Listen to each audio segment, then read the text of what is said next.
Awesome, Kaushik. Thanks a lot for taking the time to do this session. When as we discussed briefly, this is a topic that is quite interesting. I think the audience also loves it, and it is something that we've covered before in some shape, or forms, but never Correct. really from the perspective of a technology or engineering leader or a CTO. So excited to dive into it. Maybe just as a broad signpost for the things we cover, then we want to understand how you think about this whole role of organization and culture, which people always talk about this more in say operations or other functions, but what role does it play in technology? How has it evolved, right, in the different companies of different types that you have worked, built, etc. A Yeah. little bit of the meat and potatoes of how you think about team building, management, hiring, especially in what has become a competitive environment in many ways for like Hmm. high quality engineering talent. And then a little Yeah. bit about understanding what, if any, role AI is playing in the way your technology organizations are operating today. But to Correct. kick things off, would love to know a little bit more about what your career has been like. You've had a long career across so many different companies, including some of India's most important startups. And would love to understand what some of your roles what were the transitions you experienced, and some broader perspective on how it contributed to your journey as a technology leader. So I think we'll ground it Sure. in that, and then we'll take off with the three sections that I briefly mentioned. Makes sense. Makes sense. Firstly, thanks, Rohit, for the invite. I think even personally, it helps to sort of reflect. Basis what of some of these questions that you're asking. I think it does help me, sort of go down memory lane a little bit. And hopefully, through this conversation, it also adds value to the community. So, thanks for firstly for this. I've sort of briefly listened to some of the previous, conversations as well. Some of the folks I know very intimately, so relate to a lot of those topics. So great initiative. So just want to call that out. Thank you. Uh, I've been, like you said, yeah, I have been I've been part of fairly, I would say, fairly successful organizations in the past. And I'm sort of lucky to have had the opportunity to, be a part of, these organizations. But before I sort of uh, you know, talk to you about my, career, take a little bit of a step back into, how it all became, right? In terms of where I'm at. See, my first curiosity with computers happened when we got a Super Mario at home, and then Pokemon happened, a bunch of other things. Right, I'm talking 90s, and then got an opportunity to choose between biology and computers, and I was extremely curious about computers, and I think that my parents were supportive to because even in those days, computers were still relatively very new and wasn't exactly established as a field where people could sort of really think about. Of course, there was a lot of interest growing at that Yep, point in yep. time, at least in India. So got the opportunity to choose, and I chose computers. First brush with basic floppy disks and storing programs in floppy disks, which would get full very easily. Um, from there on, so till that time, it was more of me being attracted to this proposition of things inside a box, and how you could sort of literally make it do things basis commands that you were passing. But my first aha moment was when we had this microprocessor 8085 assembly level language lab in my first year of computer science engineering, where and the code was extremely raw in terms of we having to move registries Right. literally. And our prof taught us about interrupts, and through an interrupt I was able to actually turn on a fan, right? So the realization at that point in time was you could actually use software to make an impact on the physical world in some sense, right? Right. And could Right. sort of experience it firsthand. And that sort of was a bit of a it was an insight, so to speak, to me, right? Personally, from there on, obviously, when I did my internship in Calcutta in this company called as Webel, which used to get tenders for various government and subdivisional office work for Calcutta. And there I built my first information kiosk, right? Touch screens, computer graphics at the back, at the back, figuring out which pixel somebody's tapping on, and information is sort of come out. This is a bunch of repositories that we had the backend, right? And you know then I realized that okay, it's not just keyboards. You could also sort of pass commands through various kinds of touch interfaces, right? I'm talking an era even before the mobile phones really came into our hands, right? And uh, from there on, I came to Bangalore. I worked for this product called as eCoffee Connect. It's called ECA today. It's a commodity integrator. It helps you integrate, various kinds of commodities like coffee, sugar, etc. to buyers. Buyers could be Nestle and such, right? And Right. uh, so there were these suppliers in Vietnam and Brazil, and and then there could be a buyer in Europe like Nestle, sort of buying coffee, hedging their bets, etc. And that really helped me land a little bit around the power uh, of how communication could happen over the internet, right? Right. And my first introduction to a programming language like Java. I mean, of course, we learned C, C++ in college. Now, uh, C++ obviously brings in notions of object-oriented programming, and then in those days there were these two lines of thought around C++ versus Java. Java came with its own virtual machine. So this construct of sort of write in one place, deploy wherever there's a JVM available, right? And so that was my first introduction, and sort of real and the pace at which things were moving, at least in those days, was pretty rapid, and I don't think much has changed, right? Even today, I think we live in an era where I personally feel that I'm super lucky to sort of be in an era where there's so much happening, right? Right. Right. From the time Absolutely. that we had these huge handsets which were as heavy as a brick to today, wearable devices we could actually pass commands through voice, right? And that's the kind of journey that at least I've been lucky to be a part of, and at that point in time, really sort of understood what it means when you are able to actually trade over the computer. You could hedge like a buyer could hedge their risks in terms of a particular crop, and significant amount of dollars being transferred, right? In terms of contracts being made. So really, I think a lot of exposure towards very raw problems that it sort of got an opportunity to solve for server side programming, etc. From there on, work majorly into the retail space, largely around sort of figuring out insights. So today we have all of these fancy databases that allow you to churn petabytes of data and give you near real-time insights. In those days we used to create binary files, right? Right. And those Okay. and this and this binary files could sort of bring various kinds of segmentations and cross segmentations, and they would run for 8 to 10 hours. And God forbid if it failed in between, we'll have to run it again, right?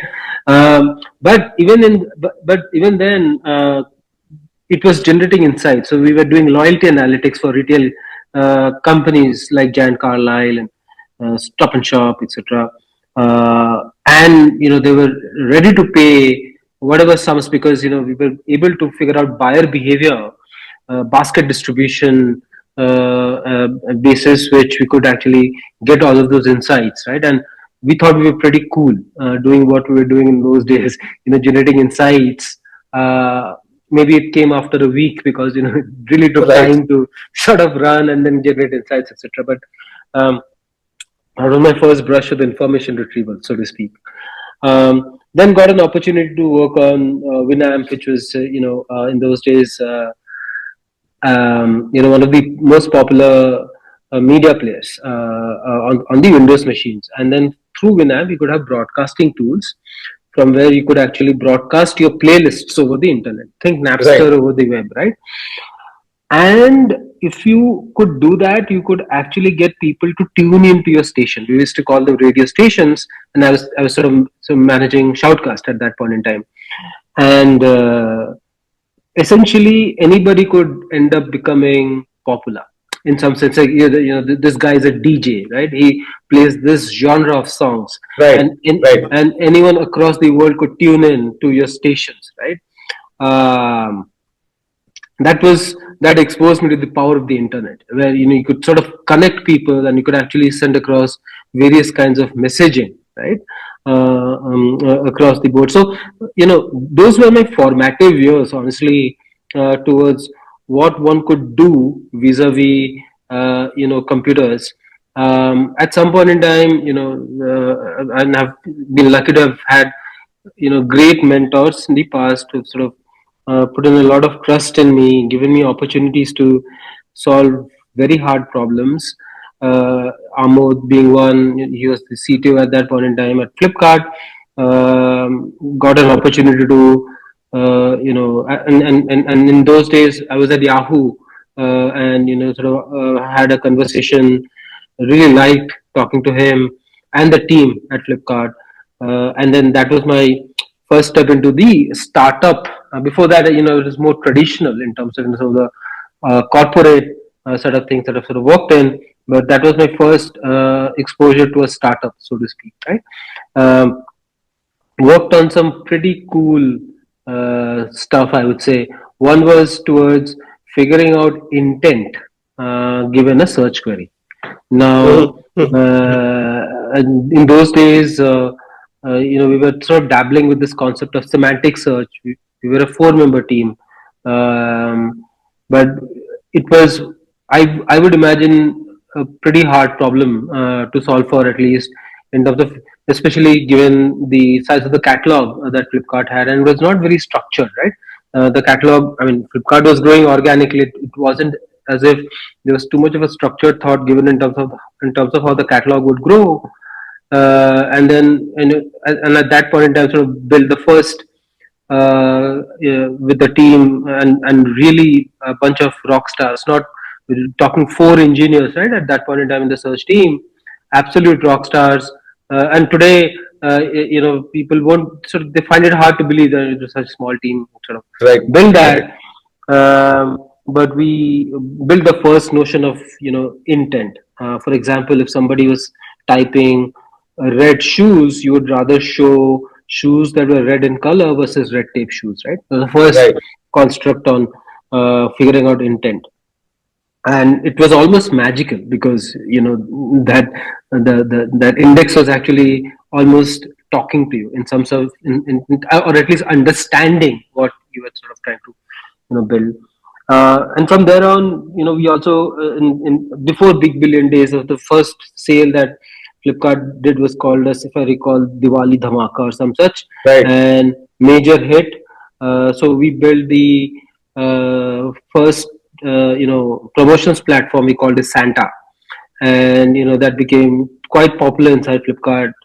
Obviously we used that for the Big Billion Days. I would say a lot of learnings from the first Big Billion Days.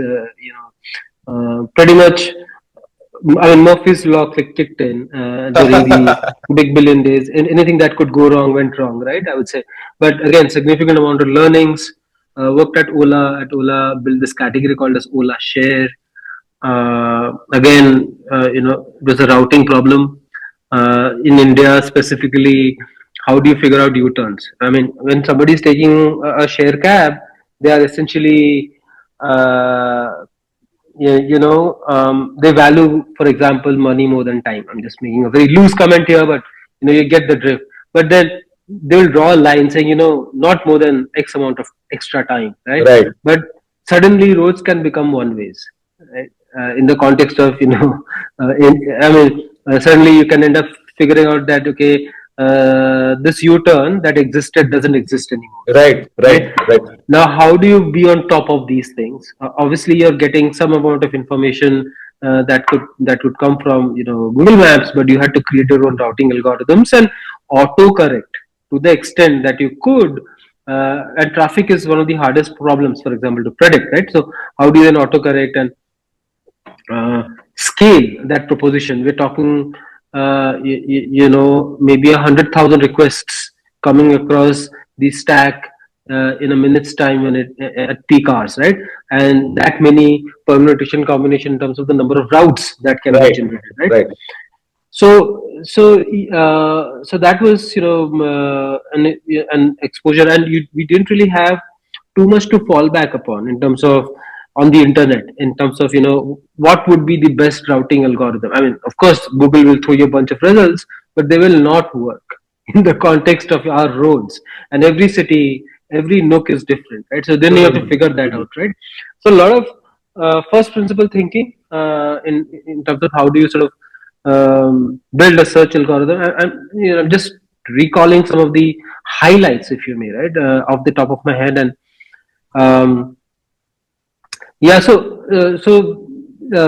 that's been a bit of a journey in terms of first being exposed to the uh, different things that a computer could do, and then Mhm. sort of then understanding how the stack Right.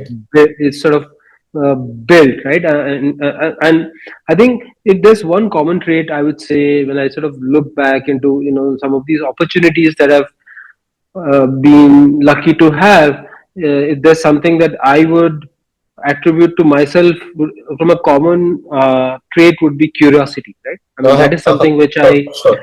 which I feel has sort of opened up some of these doors for me. I I've understand. always been attracted to hard problems, primarily, I would say, right?